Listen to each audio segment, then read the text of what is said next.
Hello there, welcome back. In this video, let's do a banner review for the new Abyssal Yurie. Talk about whether you should pull or not. And at the end of the video, take a look at a showcase of her in Subjugation, submitted to me by community friend Redgrave.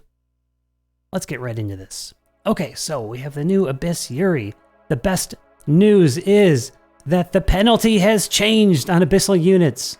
We always used to bemoan about their longer cooldown times. That was the drawback of them being powerful, right? But now the drawback is agility down.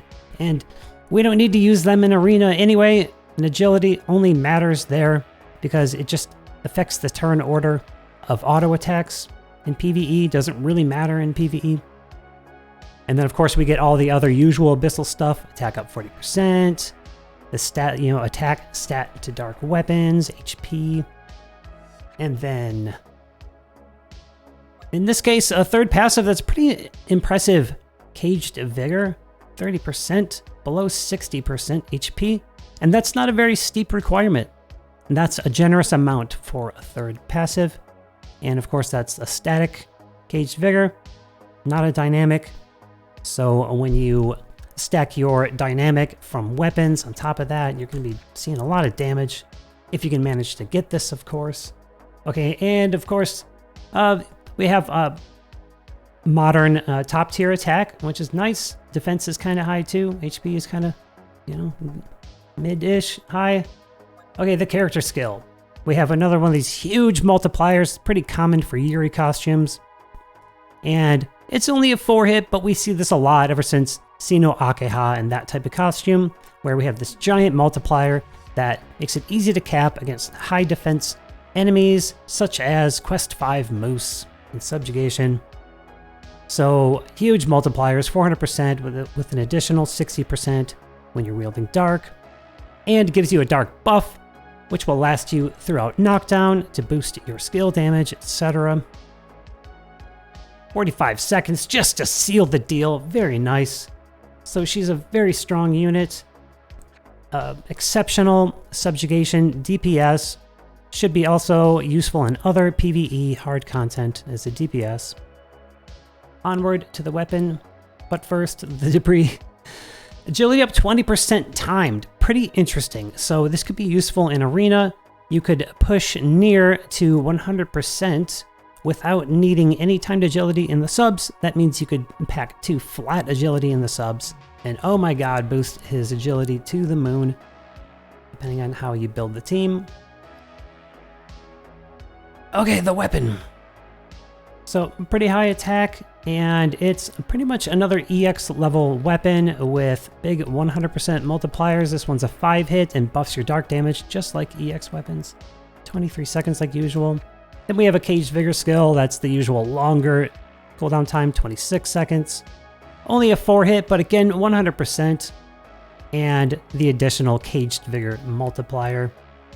And that is huge. So you might want to use this instead of the EX gun. We'll see that in a moment in Red's video. The passives are just what we want. Another one of these, Void Boon and Dynamic 40% Caged Vigor. Extremely strong. Onward, the rest of the banner. I would really love to get my hands on a Boon Haste combo for Dark. I don't have one yet. This will be, as a main hand, good in Fateboard because you have an attack buff to boost your damage and also a defense buff, which, defense isn't always the greatest, but that really can take the edge off, and in Fateboard, you really need to maximize every little bit that you can. So this could be useful as a main, but mostly I would love to have this as a sub-weapon.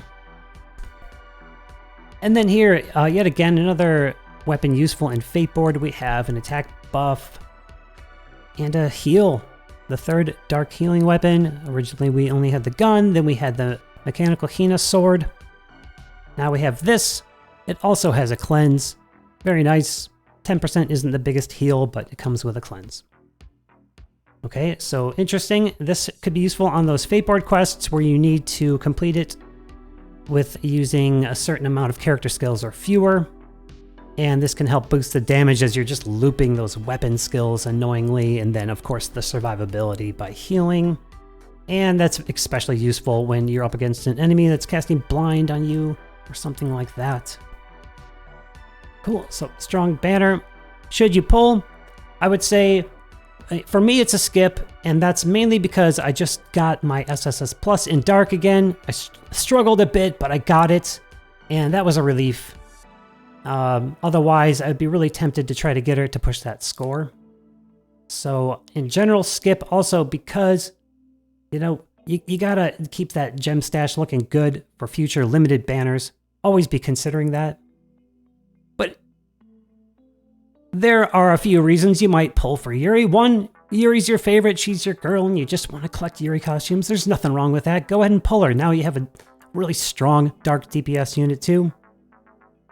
Or two, you tried everything, you've exhausted all resources, and tried everything, and you just can't get your SSS Plus score in Dark this season.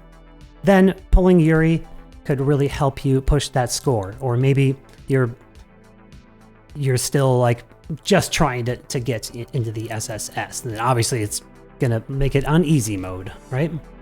You're still building your account. Okay, so again, for me in general, a skip. I did gamble a bit. I regret it after I got that score 2 hours later, but that's just how it goes sometimes. The other thing to consider is that all the old Abyssal units are here, and I've talked about this in my last Abyss banner, check that out, that at some point you just need to pull on an Abyss banner because they always come with the best support weapons, and the units are starting to get better and better, and especially now that the penalty has changed, I'm so excited for future Abyssal costumes. All right, so let's get into that showcase video I mentioned.